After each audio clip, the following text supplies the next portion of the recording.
स्वागत है आपका बाजार आज और कल में। शो में हम बताते हैं बाजार में आज का पूरा एक्शन, साथ ही कल के लिए स्ट्रैटेजी और शेयरों में कमाई के शानदार मौके। नमस्कार, आपके साथ मैं हूं नेहा आनंद और मेरे साथ कल के लिए आपकी तैयारी कराने के लिए जी बिजनेस के मैनेजिंग एडिटर अनिल सिंह भी जुड़ चुके हैं। इसके अलावा मेरे साथ एक और खास मेहमान सेठी फिनमार्ट के एमडी विकास सेठी साहब जुड़ चुके हैं।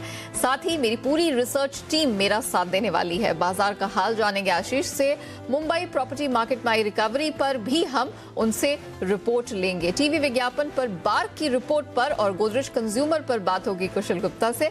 वरुण से हम जानेंगे कि सेंसेक्स की रीबैलेंसिंग का क्या असर हुआ है। लेकिन सबसे पहले देख लेते हैं कि आज बाजार में किस प्रकार का कारोबार देखने को मिला है। तो बाजार ने आज दिन की शुरुआत तो बहुत तगड़ी की, अच्छी मजबूती के साथ की। हालांकि आखिरी का जो 1.5 घंटा था उसमें काफी ज्यादा उतार चढ़ाव देखने को मिला और आखिरकार बाजार बढ़त लेकर बंद होने में कामयाब रहा। अब निफ्टी की अगर बात करें तो हमने यहां पर 156 अंकों की मजबूती देखी है, 16,770 के पार ये बंद होने में कामयाब रहा। वहीं दूसरी तरफ सेंसेक्स पर नजर डालें तो 500 अंकों की मजबूती लेकर ये बंद हुआ है। निफ्टी बैंक की बात करें तो ऊपरी स्तरों से हमने इसे फिसलते हुए देखा, लेकिन इसकी क्लोजिंग 168 अंक ऊपर 34,607 के स्तर पर हुई है। और आज जितने भी सेक्टोरल इंडाइसेस की आप बात कर लें या mid cap small cap stocks की बात कर लें, यहां पर खरीदारी ही देखने को मिली है। चलिए अब रुक करेंगे आज के बाजार पर एडिटर स्टेक का। जी बिजनेस के मैनेजिंग एडिटर अनिल सिंह भी बता रहे हैं कि आज बाजार में रिकवरी कहां से आई। 2 दिनों की तेज गिरावट के बाद भारतीय बाजारों में आज रिकवरी और थोड़ी सी राहत भरा सेशन रहा। दुनिया भर के बाजारों से बहुत अच्छे संकेत नहीं थे, खासतौर से अमेरिका में, क्योंकि अमेरिका में फिर कल 450 पॉइंट की कमजोरी डाउ में दिखी। लेकिन एशियाई बाजारों का रिएक्शन थोड़ा सा बेहतर था और डाउ फ्यूचर्स सुबह से हरे निशान में थे। उसका फायदा एशिया को भी मिला और भारतीय बाजारों को भी। इसके चलते एक बड़ी गैप के साथ बाजार ओपनिंग करने के लिए तैयार थे और वैसा हुआ भी। मजे की बात देखिए, 16,775 के आसपास बाजारों ने ओपनिंग की और दिन भर घूम फिरने के बाद वहीं पर निफ्टी पर हम बंद भी होते दिखे। लेकिन इससे पहले बाजार ने भरपूर मजबूती का एक्शन दिखाया। 16,775 के आसपास खुलने के बाद 16,725 तक आए और वहां से एक तरफा तेजी बनी जो 16,935-40 तक बाजारों को पहुंचाती हुई नजर आई। जबरदस्त एक्शन था पूरे दिन पर। आखिरी 1.5 घंटे में एक्शन कमजोरी की तरफ थोड़ा बढ़ा। 16,935 से बाजार में तेज मुनाफा वसूली हुई और दिन के लोएस्ट लेवल आए। एक बार 16,700 भी टूटा। बंद होते होते एक रेस्पेक्टेबल क्लोजिंग 150 पॉइंट ऊपर निफ्टी की होती दिखी। बैंक निफ्टी 35,000 के पार निकला भी और बैंक निफ्टी ने भी दिन के निचले स्तर बनाए 34,400 के आसपास का, बंद होते होते 34,600 के आसपास। तो भारी उतार चढ़ाव भरा सेशन। तो मजबूती की वजह यह थी कि बाजार ओवरसोल्ड थे, शॉर्ट्स काफ़ी थे, वो कवर होते दिखे। डाउ फ्यूचर्स मजबूत थे, एशियाई बाजारों की तेजी थी। ये कुछ कारण थे जिसकी वजह से बाजार मजबूत हुए। लेकिन ऊपरी स्तरों से जो तेज मुनाफा वसूली और उतार चढ़ाव हुआ, उसकी बड़ी वजह यह बनी कि एफआईज की बिकवाली के दमदार आंकड़े अब भी आते हुए दिख रहे हैं और वो कम होते नहीं दिख रहे हैं। और यही वजह थी कि दिन के दौरान एक तेज गिरावट का माहौल वहां से बनता हुआ दिखा। तो फिर भी ये कह सकते हैं कि 2 दिनों की तेज गिरावट के बाद उतार चढ़ाव ही सही, लेकिन बाजारों में एक थोड़ा बेहतर, थोड़ी रिलीफ वाला ट्रेडिंग सेशन आज देखने को मिला है। चलिए, तो हमने ये तो जान लिया कि बाजार में आज रिकवरी का कारण क्या रहा, लेकिन अब ये समझते हैं कि बाजार में आज किन सेक्टर्स, किन स्टॉक्स के दम पर सबसे ज्यादा एक्शन देखने को मिला है। ये बताने के लिए मेरे सहयोगी आशीष चतुर्वेदी मेरे साथ जुड़ चुके हैं। आशीष, जरा बताइए, मार्केट में खबरों के चलते किन सेक्टर्स में सबसे ज्यादा एक्शन दिखा? देखिए, कल की भारी गिरावट के बाद आज बाजार में रिकवरी देखने को मिली। अच्छी बात यह है कि जब बाजार की शुरुआत हुई तब ग्लोबल संकेत बढ़िया थे, इसके लिए एसजीएक्स निफ्टी भी अच्छा इंडिकेट कर रहा था और अच्छी तेजी देखने को मिली। दिन के दौरान जो निफ्टी है वो 16,900 के पार निकला। हालांकि अगर निफ्टी बैंक की बात की जाए तो आज सुस्त कारोबार देखने को मिला और करीब 225 अंकों की तेजी के साथ जो है निफ्टी बैंक में क्लोजिंग देखने को मिली। शुरुआती सत्र बहुत मजबूत था, लेकिन आखिरी 1-1.5 घंटे में आप देखें तो बिकवाली ऊपरी तरफ से हावी होते हुए नजर आई। फिर भी निफ्टी अगर आप देखें तो 1% के जो गेंस हैं वो होल्ड करते हुए नजर आए। जल्दी से जो निफ्टी के बढ़ने वाले स्टॉक्स हैं जिन्होंने इस तेजी में कंट्रीब्यूट किया, उन पर नजर डाल लेते हैं। आईटी स्टॉक्स में बढ़िया तेजी देखने को मिल रही है। इनफैक्ट पिछले 3 दिन से आप देखें तो ट्रेंड सपोर्टिव है। HCL टेक 4% का उछाल देखने को मिला। विप्रो हिंडाल्को है, यूपीएल और टाटा स्टील जैसे स्टॉक्स में अगर आप देखें तो बढ़िया तेजी देखने को मिली। लेकिन कुछ स्टॉक्स ऐसे भी थे जिन्होंने इंडेक्स को ड्रैग किया। सबसे पहला नाम आता है पावर ग्रिड का, करीब 2% की गिरावट यहाँ पर देखने को मिली। सिप्ला कल टॉप गेनर था वायदा बाजार का, गिरते बाजार में भी तेजी दिखाई थी। आज ऊपरी तरफ से यहाँ पर जो है मुनाफा वसूली नजर आई, करीब 1% की गिरावट रही। सेक्टर स्पेसिफिक एक्शन को समझा जाए तो आज क्योंकि ग्लोबल संकेत बहुत शानदार थे, इसका एक असर देखने को मिला। और मेटल स्टॉक्स में अगर आप देखें तो चौतरफा खरीदारी देखने को मिली। नाल्को ये स्टॉक हमने आपको ट्रेडर्स डायरी में निवेश के लिहाज से बताया, यहाँ पर देखिए 6% की तेजी देखने को मिली। वेदांता ने एक नया अधिग्रहण किया, इसके चलते 4% का उछाल देखने को मिला। टाटा स्टील के बारे में हमने आपको बताया, सेल है, जेएसपीएल जैसे स्टॉक्स में भी बढ़िया खरीदारी देखने को मिली। और क्योंकि मुंबई में अगर आप देखें तो पूरे साल जो घरों के रजिस्ट्रेशन है वो 1 लाख के आंकड़े को पार कर गए, इसके चलते रियल्टी स्पेस में भी देखिए बड़ा उछाल देखने को मिला था। कल मैक्रोटेक डेवलपर्स जहां पर 10% का कट देखने को मिला था, आज दिन के दौरान 5% से ज़्यादा की तेज़ी देखने को मिली। इसके अलावा इंडिया बुल्स रियल एस्टेट 7.5% के गेंस देखने को मिले। ब्रिगेड एंटरप्राइज, ओबेरॉय रियल्टी जैसे स्टॉक्स में भी अगर आप देखें तो खरीदारी का रुझान था। आईटी स्टॉक्स देखें तो लगातार पूरे हफ्ते जो है, पिछले हफ्ते भी स्ट्रेंथ देखने को मिली थी, पिछले 2 दिन से भी देखें तो बढ़िया गेंस देखने को मिल रहे हैं। कोफोर्ज के बारे में मैंने आपको बताया, एचसीएल टेक देखिए, एलएनटी इन्फोटेक में भी 4% के गेंस देखने को मिले। विप्रो 2 दिन में बढ़िया तेजी दिखा रहा है। और अंत में देखिए सरकारी बैंक्स, यहाँ पर भी अगर आप देखें तो बाजार को थोड़ा बहुत कंट्रीब्यूशन देखने को मिला। हालांकि बैंकिंग स्टॉक्स की तरफ से एक्शन सुस्त था, लेकिन इसके बाद भी देखिए bank of India 3%, JNK bank आखिरी 1-1.5 घंटे में जो है खरीदारी बढ़ती हुई नजर आई। UCO bank, bank of Maharashtra, PNB जो है माइनर गेंस के साथ बंद हुए। चलिए, शुक्रिया आशीष हमारे साथ जुड़ने के लिए, बताने के लिए कि मार्केट में आज किन किन पॉकेट्स में कैसा एक्शन देखने को मिला। तो हमने ये तो समझ लिया कि आज बाजार में कहां कैसी हलचल दिखी। अब हमारे खास मेहमान को जोड़ते हैं। हमारे साथ सेठी फिनमार्ट के एमडी विकास सेठी साहब जुड़ चुके हैं, जिनसे हम जानेंगे कि कल कहां ट्रेडिंग के मौके हैं। सेठी सर, गुड इवनिंग, बहुत स्वागत है जी बिजनेस पे। सेठी सर, आज दिल खुश करने वाली रिकवरी देखने को मिली है, क्या ये जो मोमेंटम है ये कल भी जारी रहेगा? और साथ ही आपकी इंट्राडे और पोजिशनल पिक्स कहां होंगी? बिल्कुल नेहा, गुड इवनिंग। देखिए, आज हमारे बाजार में जब हम खुलने लगे तो एक तो पिछले कुछ दिनों की भारी गिरावट, मतलब खास करके आप कल और शुक्रवार की जो भारी गिरावट थी, उसके बाद ऐसा लग रहा था कि एक बाउंस बैक होना चाहिए बाजार में, और वही हमने बाजार में खुलते हुए देखा। इंटरनेशनल क्यूज, खास करके डाउ फ्यूचर्स भी पॉजिटिवली ट्रेड हो रहे थे, तो उसको हमने बिल्ड ऑन भी किया। और एक समय पे निफ्टी में 300 पॉइंट तक की अच्छी खासी तेजी थी, 16,900 के ऊपर हम निफ्टी में गए। But towards the close of the session थोड़ी बहुत प्रॉफिट बुकिंग के कारण बाजार में वापस से थोड़ी गिरावट आई, but finally we ended up closing around 150-160 points on the Nifty. But मुझे लगता है ये जो बाउंस बैक है, अभी भी इसमें स्टीम बाकी है और ये बाजार में तेजी जारी रहनी चाहिए। आज जब हम अभी बात कर रहे हैं तो डाउ फ्यूचर्स भी जो हमारे बंद होते समय 180 पॉइंट के ऊपर थे, वो अभी 280-300 पॉइंट के आसपास ऊपर दिखा रहे हैं। तो अगर इस तरह की तेजी के साथ डाउ बंद होते हैं ओवरनाइट, तो मुझे लगता है कल एक वापस अच्छा सेशन होना चाहिए। बाकी कल के लिए जो मेरी पिक रहेगी, एक रियल एस्टेट स्टॉक जिसकी अभी आप चर्चा भी कर रही थी, इंडिया बुल्स रियल एस्टेट मुझे कल के लिए अच्छा लग रहा है। 2-3 ट्रिगर्स है। एक तो कल इसकी बोर्ड मीटिंग है फंड रेज के लिए, तो वो एक बड़ा पॉजिटिव रहेगा। और दूसरा, आज जो खबरें आई कि मुंबई में पिछले मतलब आज तक की हाईएस्ट रजिस्ट्रेशन प्रॉपर्टीज में इस 2021 में हुई है, 1 लाख से ऊपर, वो भी एक बड़ा पॉजिटिव है Mumbai based real estate stock के लिए। और बाकी इस कंपनी के फंडामेंटल ट्रिगर्स भी है, over a longer period of time भी मुझे अच्छा लग रहा है, बिकॉज एम्बेसी ग्रुप के साथ इसका मर्जर होना है और मर्जर की काफी डिटेल्स है, और इस स्टॉक को कई बार मैंने चैनल पे रिकमेंड भी किया हुआ है। तो इस स्टॉक को कल खरीदारी करने की सलाह है। कल के लिए 158 पे बंद हुआ, 170 का मेरा टारगेट है कल का, और 150 रुपए का स्टॉप लॉस रखता है। और जहां तक मेरी पोजिशनल पिक का सवाल है, टाटा पावर को मैंने पोजिशनल पिक के तौर पे आज पिक किया है। 211 के लेवल पे बंद हुआ ये स्टॉक। इस स्टॉक में भी अपने रीसेंट हाइज 265-70 रुपए के आसपास के हाइज से काफी अच्छा खासा करेक्शन हुआ है। बाकी एक बहुत ही सॉलिड कंपनी है, रिन्यूएबल एनर्जी पे फोकस है। खबरें ऐसी भी है कि अपने रिन्यूएबल कारोबार को डीमर्ज करके वैल्यू अनलॉकिंग भी कर सकती है कंपनी। और बाकी ईवी जो चार्जिंग इंफ्रास्ट्रक्चर है, उसके लिए भी सीरियसली कंपनी परसू कर रही है। कुछ खबरें भी थी आजकल, और ये stock in beaten down levels पे अच्छा लग रहा है। मुझे लगता है इसको खरीदना चाहिए। मेरे इसमें पोजिशनली टारगेट है 230 रुपए के, स्टॉप लॉस रखा है 200 रुपए। चलिए, शुक्रिया सेठी सर बताने के लिए कि इंट्राडे और पोजिशनल व्यू आपका क्या है। इनफैक्ट हमारी जो अगली खबर है उसकी झलक भी आपने अपनी इंट्राडे पिक में दे दी है। हम बात कर रहे हैं मुंबई में घरों की बिक्री की, जिसने 10 साल का रिकॉर्ड तोड़ा है। कितनी बिक्री हुई है, किन शेयरों पर फोकस रखना है, पूरी डिटेल बता रहे हैं मेरे सहयोगी आशीष चतुर्वेदी। आशीष, जरा बताइए रियलिटी स्पेस में कहाँ क्या एक्शन होने वाला है?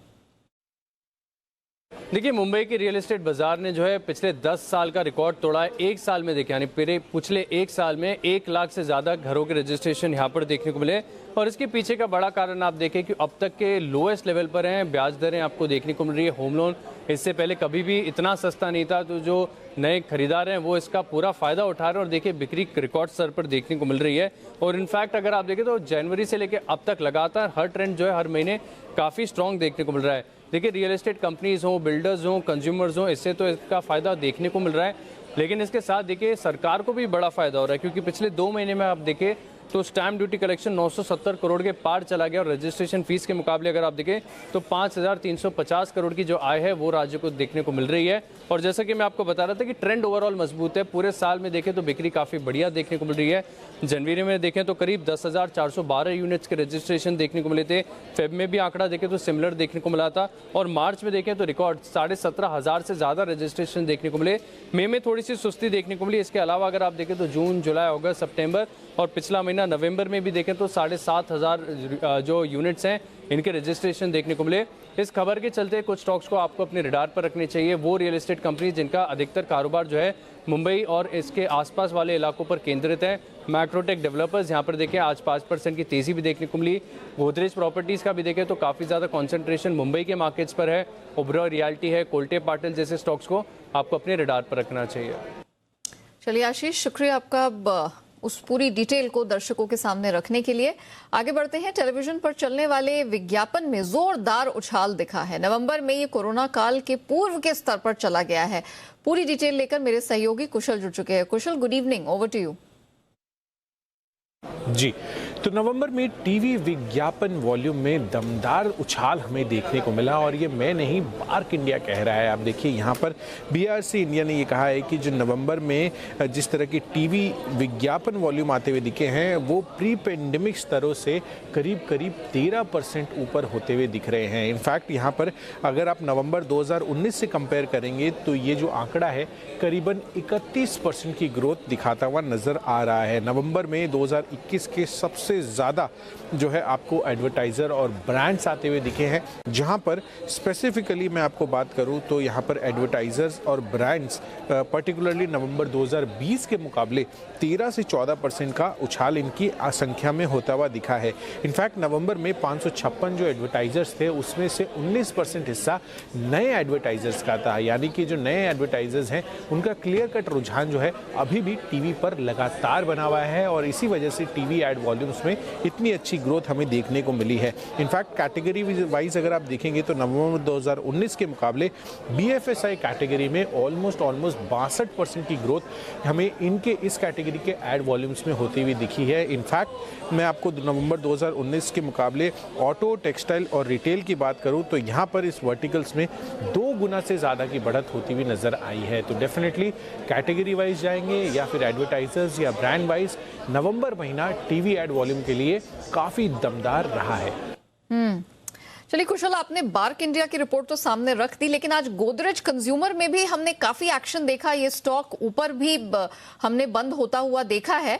गोदरेज कंज्यूमर ने कुछ बड़े लक्ष्य तय किए हैं। आपने उनकी कॉन कॉल अटेंड किए, जरा बताइए क्या हाइलाइट्स रहे हैं और शेयर पर ब्रोकर्स का नजरिया क्या है?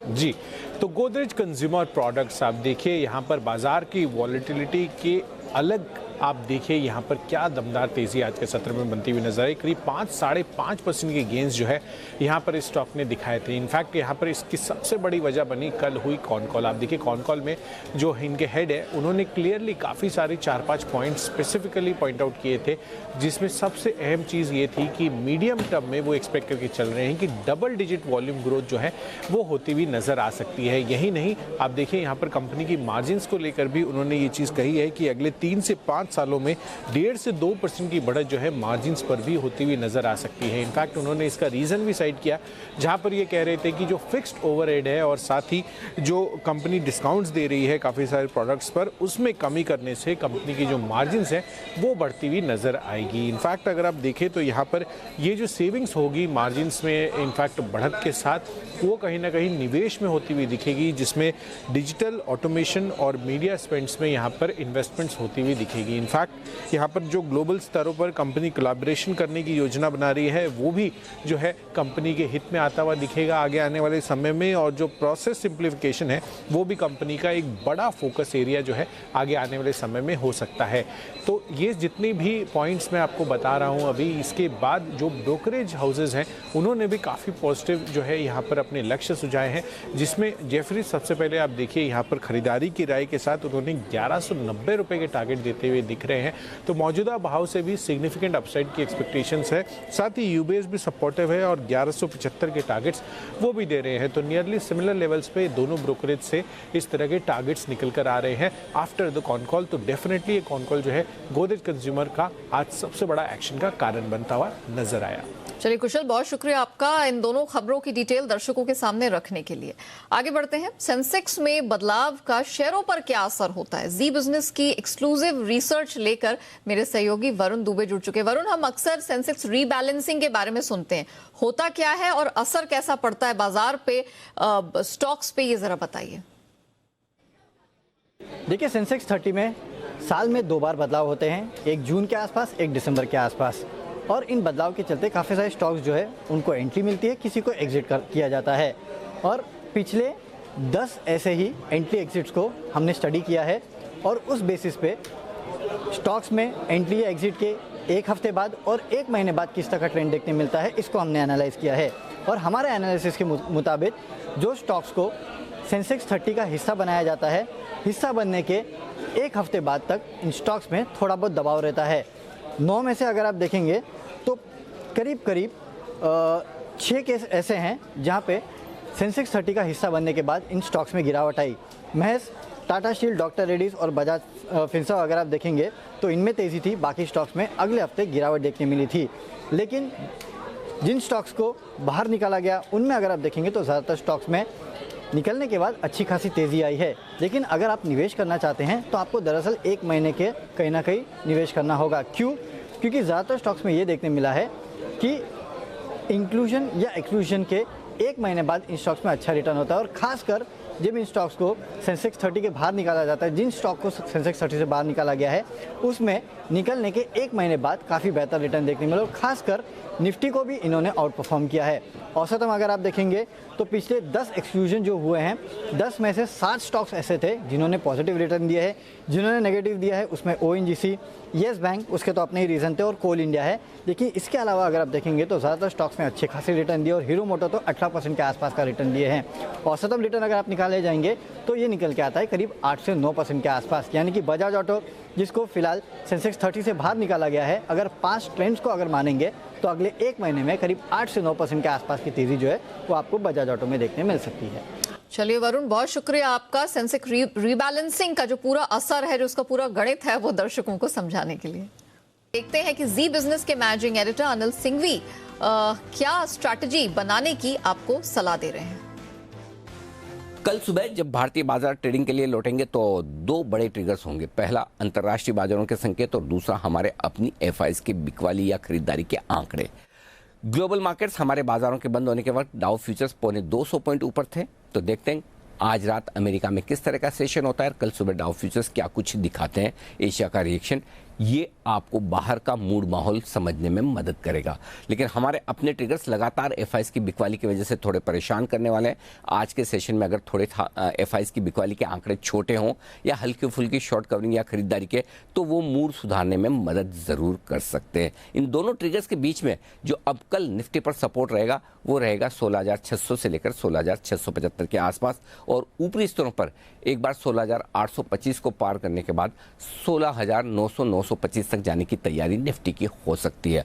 बैंक निफ्टी 34,300-34,400 के आसपास लेगा मजबूत सपोर्ट, और ऊपरी स्तरों पर 34,900 35,000 हल्की फुल्की रुकावट की रेंज, इन लेवल्स पर आपको रखनी है नज़र। तो ढेर सारा एक्शन है और उस एक्शन के बीच में फिर से और एक वॉलेटाइल ट्रेडिंग सेशन आपके लिए हो सकता है, उसकी तैयारी आपको ज़रूर रखनी चाहिए। चलिए अब वक्त है वायदा बाजार में ऑप्शन की किस रणनीति से कल आपको कमाई के मौके मिलेंगे ये बताने का।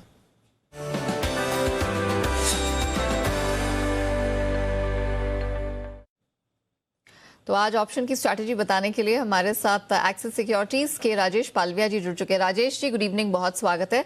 जरा बताइए कल ऑप्शंस के जरिए कमाई के मौके कहां बनते दिख रहे हैं?